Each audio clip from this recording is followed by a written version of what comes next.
to Chatham Community Church. Folks back there, I'm not getting lights up here yet. All right, we're working on it, folks. It's good to see y'all. Hopefully you grabbed a burrito on your way in. They smell delicious. For those of us who've been around a little bit longer and have experienced different iterations of the burritos, today there's a new surprise. They have added chorizo to the burritos instead of sausage. You may like or not like that, but if you were like, I've had the burrito before, there's something new today. So make sure you grab 1 or 10. You can freeze them and eat them later in the week. I do that at times. I don't grab 10, but I do freeze them and eat them later in the week, and we'll do so. Today, glad you're here. I'll just join my voice to Chris's in saying welcome if you happen to be a guest.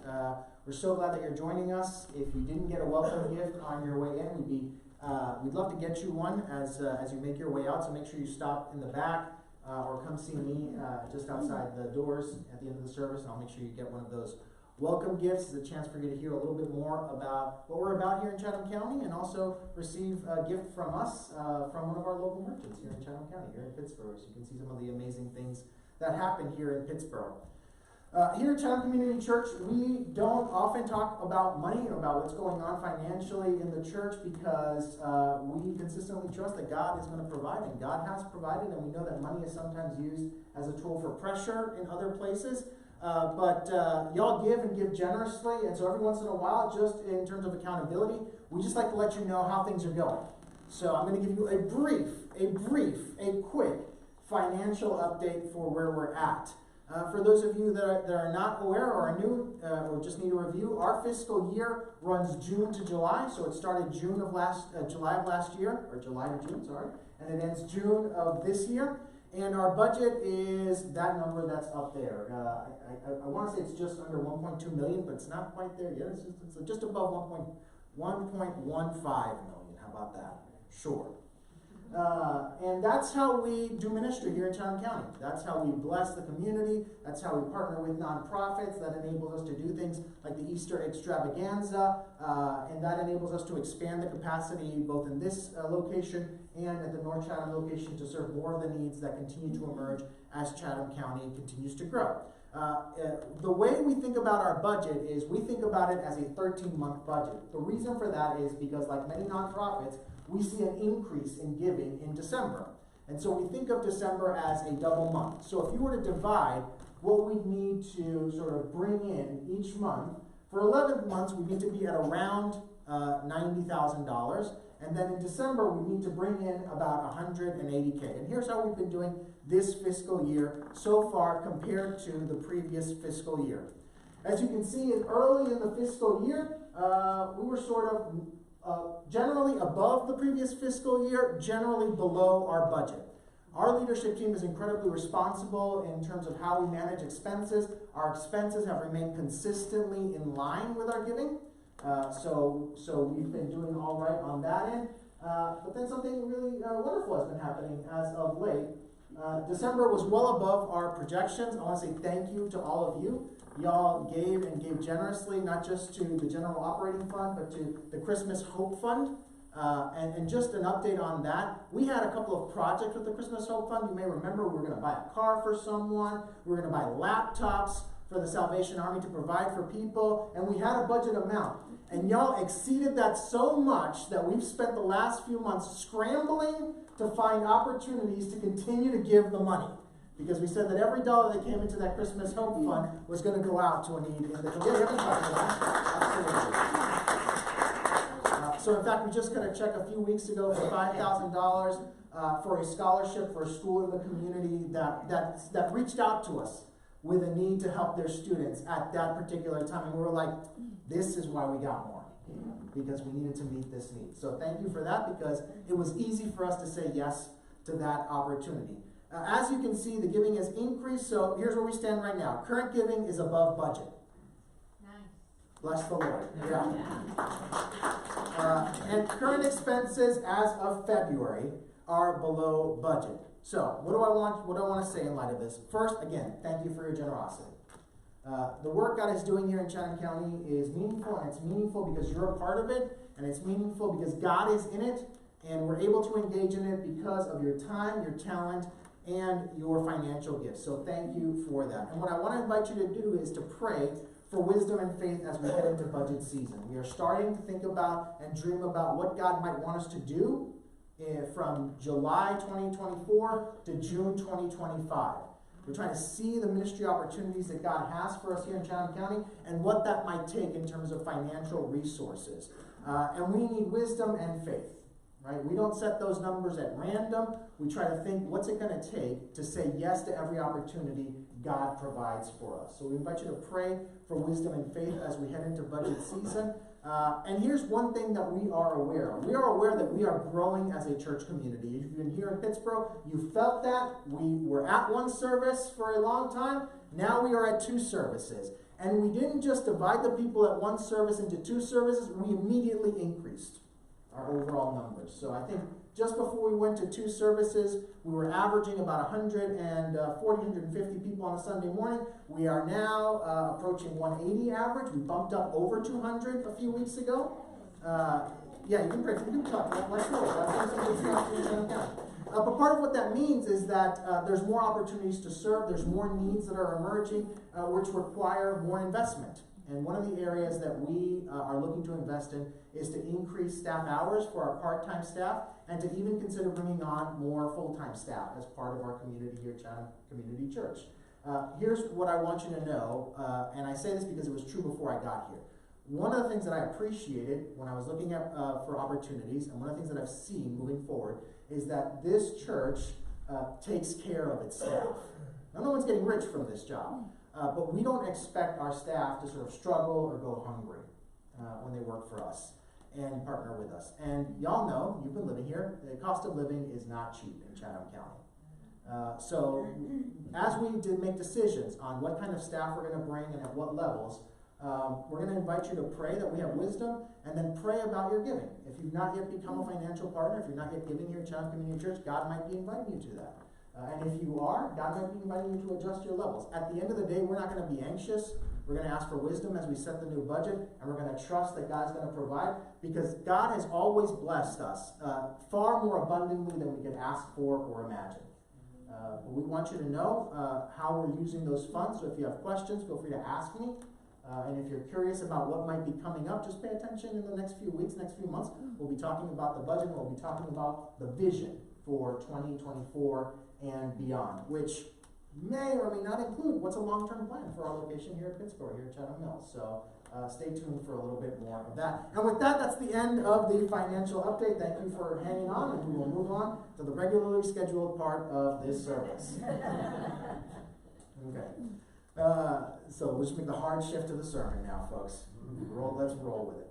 What would make anyone think that a retired psychiatrist, a former trade union member, a retired nurse, and a former member of British Secret Services, all in their 70s and 80s, that live in a retirement village, would be the ideal candidates to solve a string of murders in the local community? What would make anyone think that that was the crew? Perhaps they become more likely candidates when you find out that they're all part of something called the Thursday Murder Club.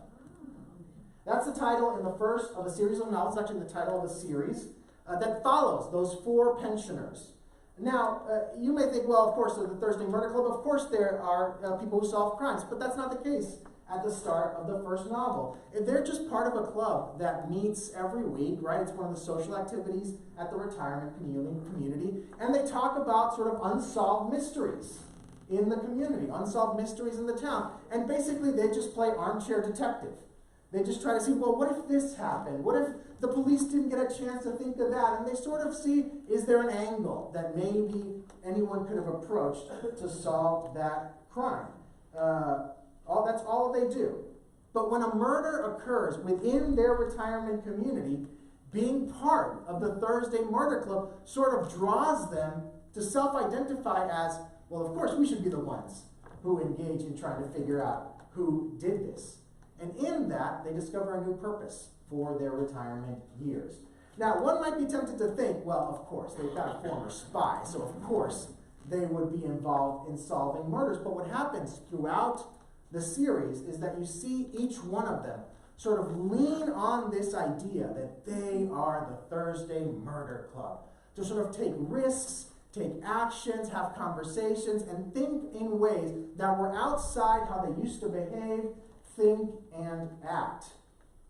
Being part of the club has changed how they see themselves and how they think about their purpose. It is shaping who they are becoming and what they're going to dedicate themselves to for whatever years they have left on this earth. And that dynamic is not just a work of fiction. Community can help shape our purpose. The communities that we join, that we form part of, that we call home, can shape the people who we become and direct what we dedicate our lives to. There are groups, communities, larger bodies that we align ourselves to that have shaped who we are and that are directing where we are headed. For some of us, an obvious one is our families of origin. Our families of origin have shaped who we are. And in some cases, our families of origin set us on the path that we consider our purpose, the things that we dedicate ourselves to. For some of us, it's our alma mater. We went to school, and we didn't just get an education in college, for those of us that went to college, but it sort of directed how we approach the world, right? Some of these schools that we go to have not just school spirit, but they have a sense of mission for how they send out their graduates into the world. Some of us were part of the Boy Scouts or the Girl Scouts, and that just didn't give us skills. It also informed the type of citizens that we would be. It gave us, or gives us, a sense of purpose. We're in the second week of a series here at Chatham Community Church that we've titled Made on Purpose for a Purpose.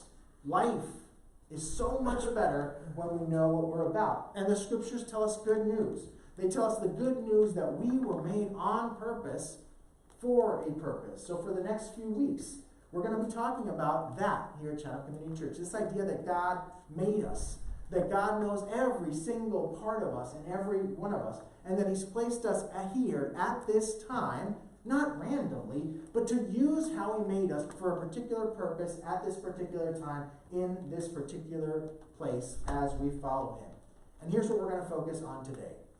The idea that when we follow Jesus, we join a community, right? Some of you know that. We join the church.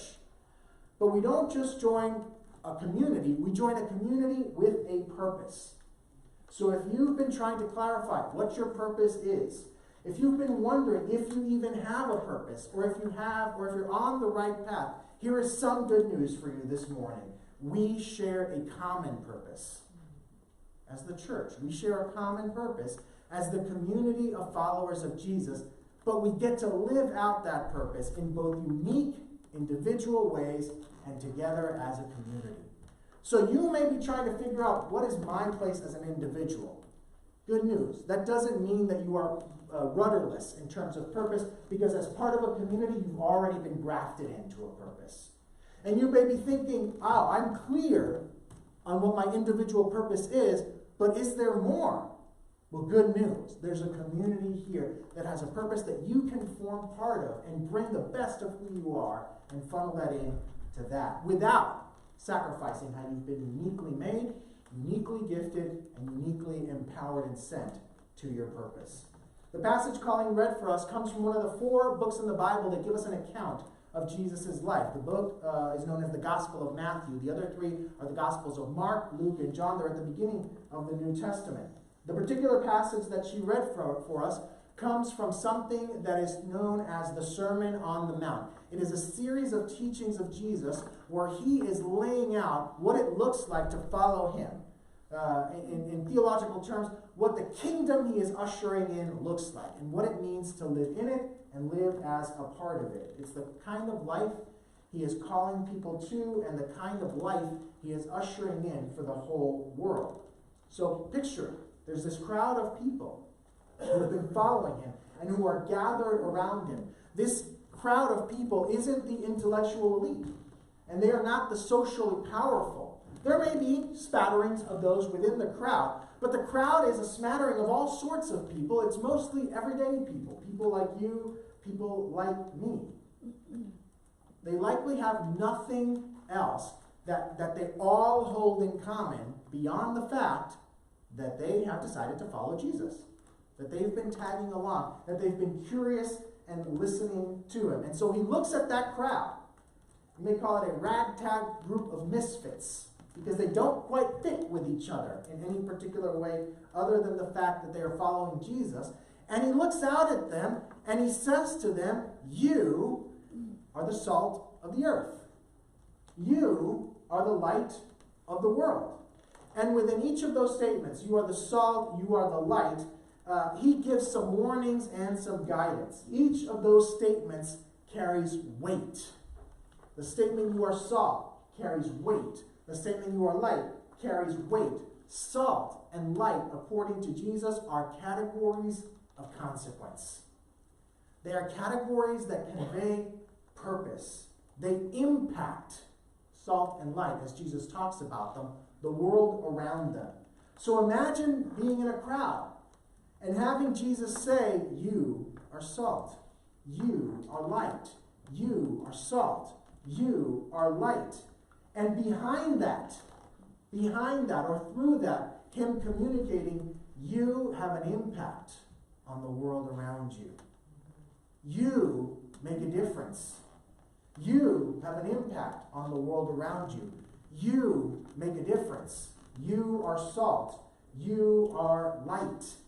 Jesus says that about us as well. Jesus looks out at us and he says, you are salt. You are light. You make a difference. You make an impact. You have some consequence and weightiness to the fact that you are you in this world. This is part of what it means to follow Jesus. It's to embrace that idea. Jesus leads the way in this. His life, death, and resurrection are of consequence to this world. They make an impact. They make a difference. They are of ultimate significance, of ultimate consequence. He makes a difference in the destinies of not just humanity, but of the entire world. And to follow him is to be part of that. To follow him is to be part of how that plays out in present time, in every place around the world where people who follow him happen to be at. You are salt here in Chatham County. You are light here in Chatham County. You make an impact at the place you work. You make a difference in the place that you study. You are a person of consequence in the community that you live. You carry some weightiness to you in the family that you are in. Now these are words that are spoken to each individual there and each individual here, but they are not just words spoken to individuals about individuals. Jesus is speaking to the crowd as well. He is calling all of them salt. He is calling all of them light, and in that, he has given this ragtag group of misfits who have nothing uniting them but the fact that they are following Jesus, a communal sense of identity and a communal sense of purpose. He is saying, right, and if he were in Chatham County, it might have sounded like this. Y'all are the salt of the earth. Y'all are the light of the world. Y'all have impact.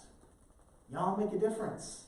It matters that y'all are here in Chatham County, or wherever you happen to call home, wherever you happen to live, work, and play.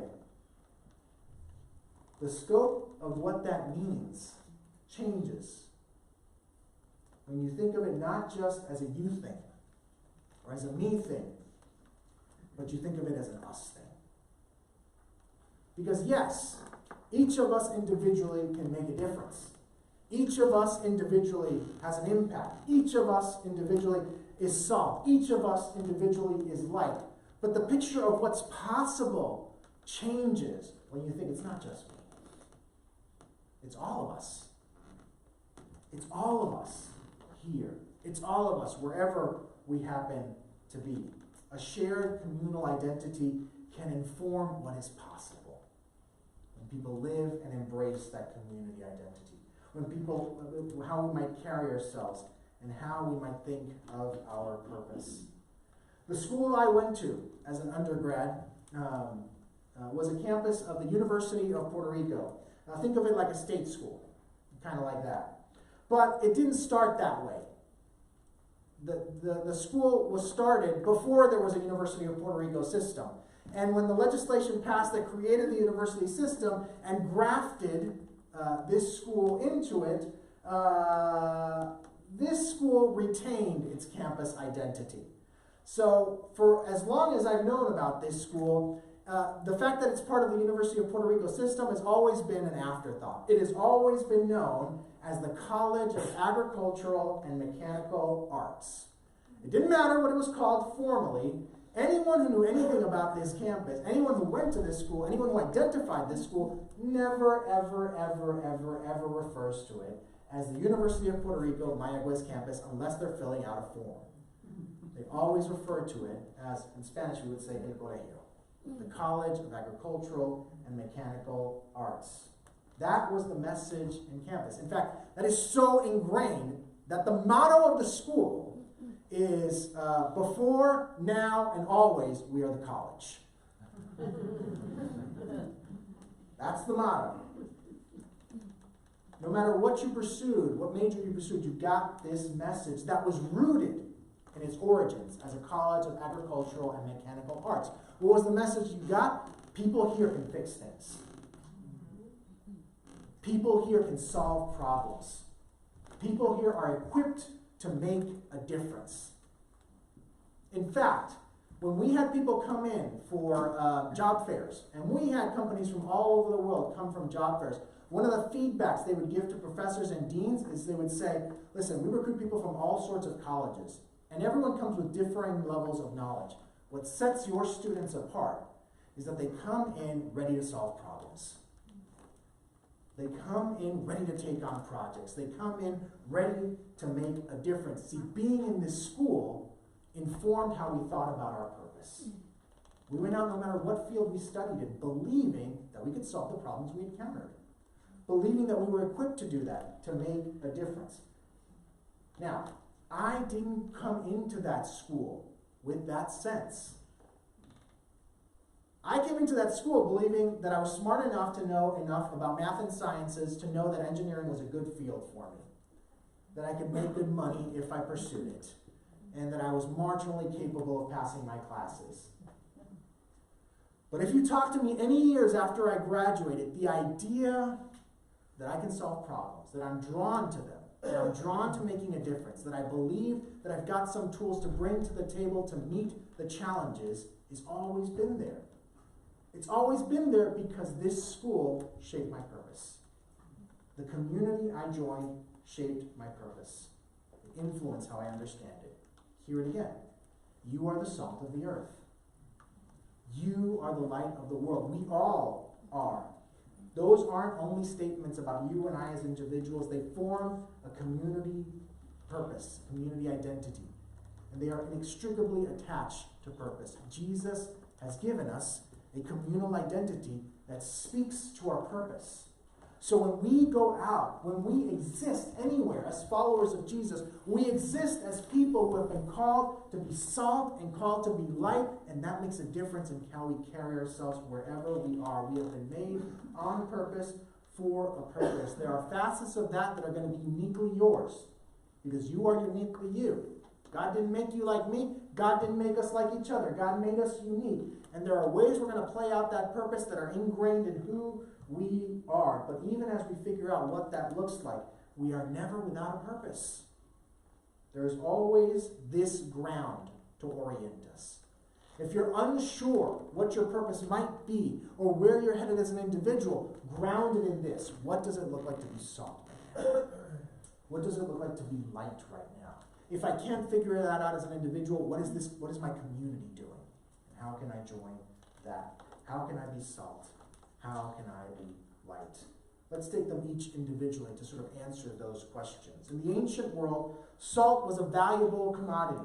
There are records in the ancient world of salt being such a valuable commodity that it was used as currency in some situations. Two of its uses in the ancient world remain to us, right? Even though salt is no longer currency.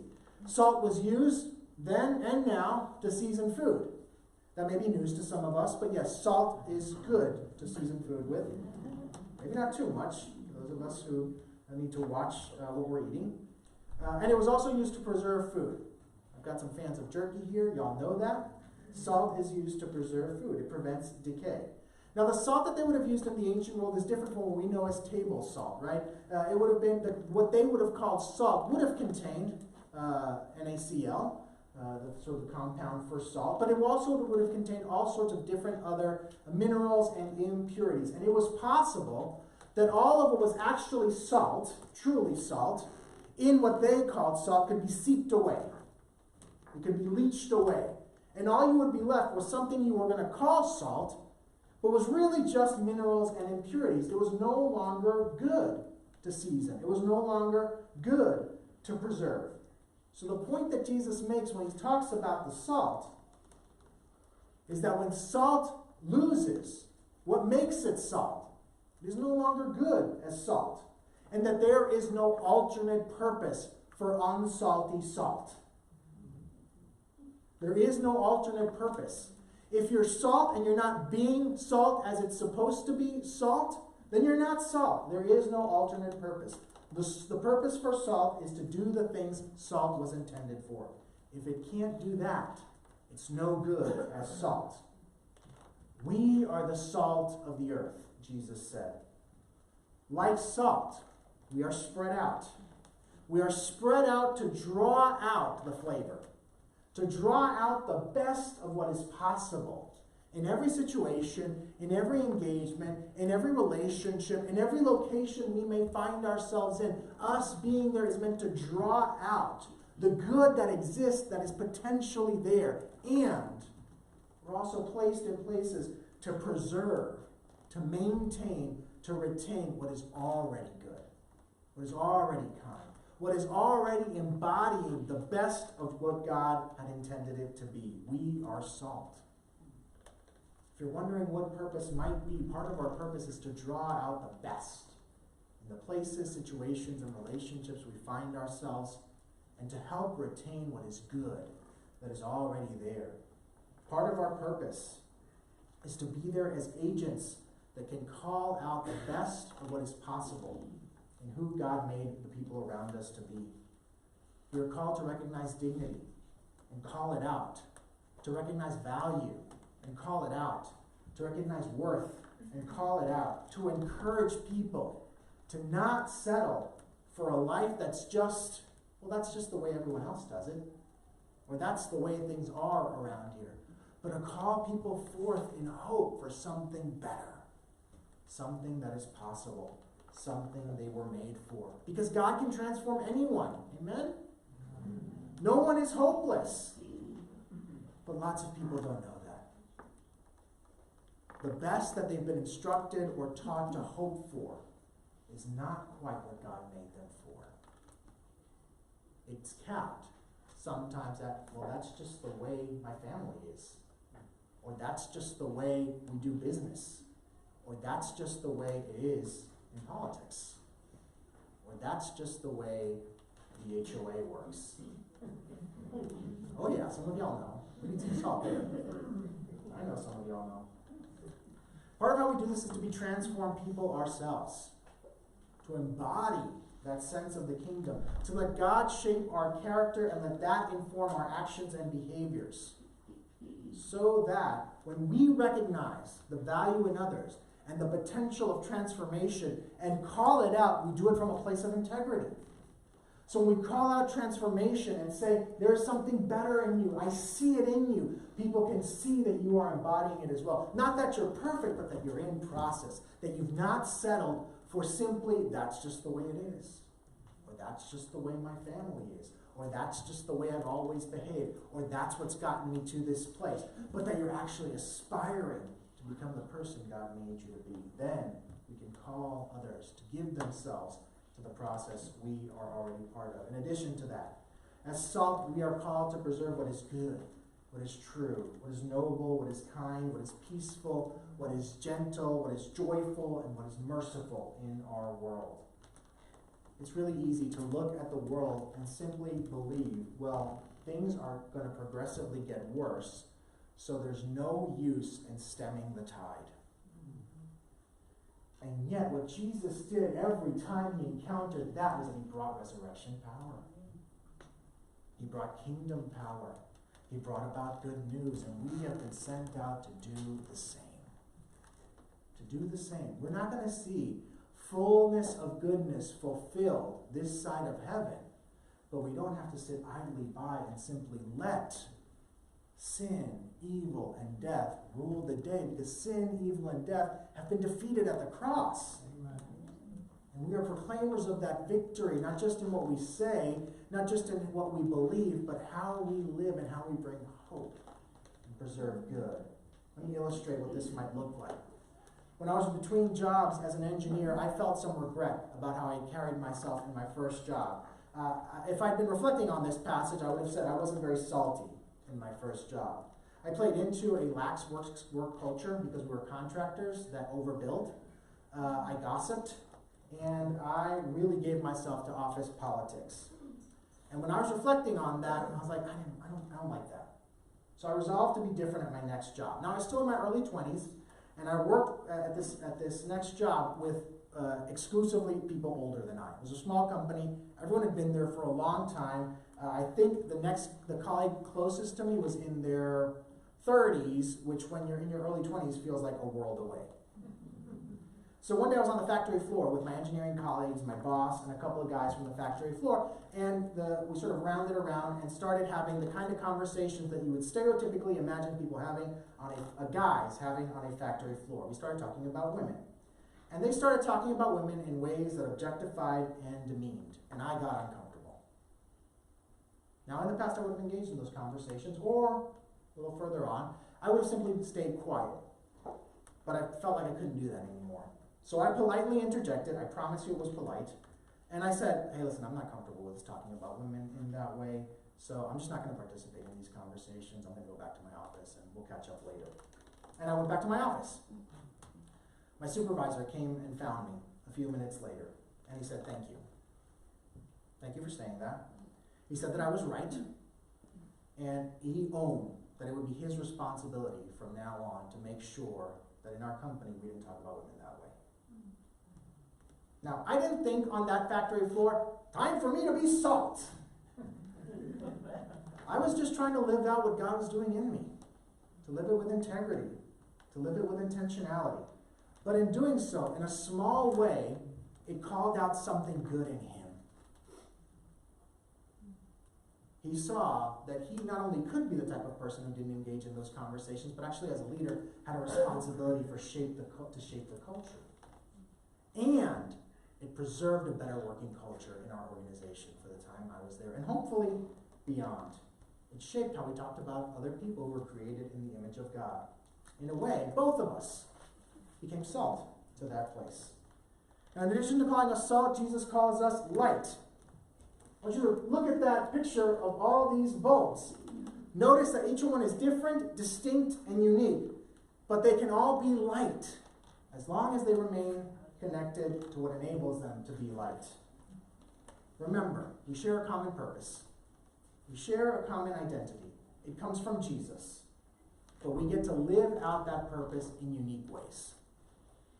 We're all light, if you want to stretch the analogy, light bulbs, of our own different wattage, of our own different shapes. Maybe some of us are LEDs, maybe some of us are multicolored, I don't know.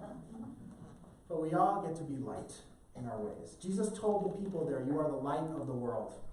He talked about a town being built on a hill, not being able to be hidden. He talked about people not lighting a lamp and hiding it under a bowl, but putting it so that everyone in the house could receive light. And then he said, in the same way, let your light shine before others, that they may see your good deeds and glorify your Father in heaven.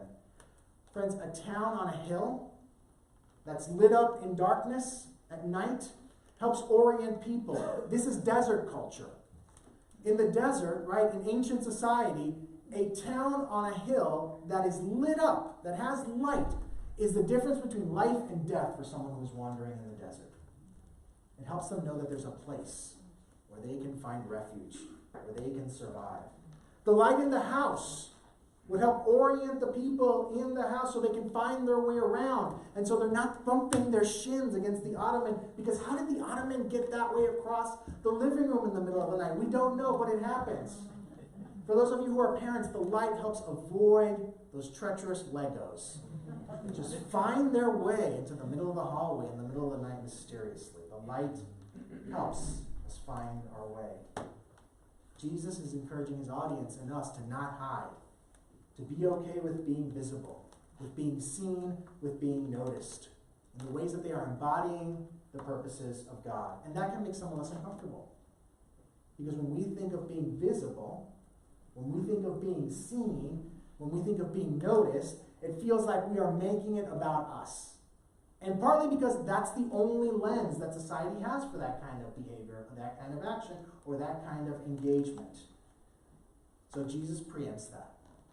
He closes that section on light by saying that the goal of being seen is about pointing people to God.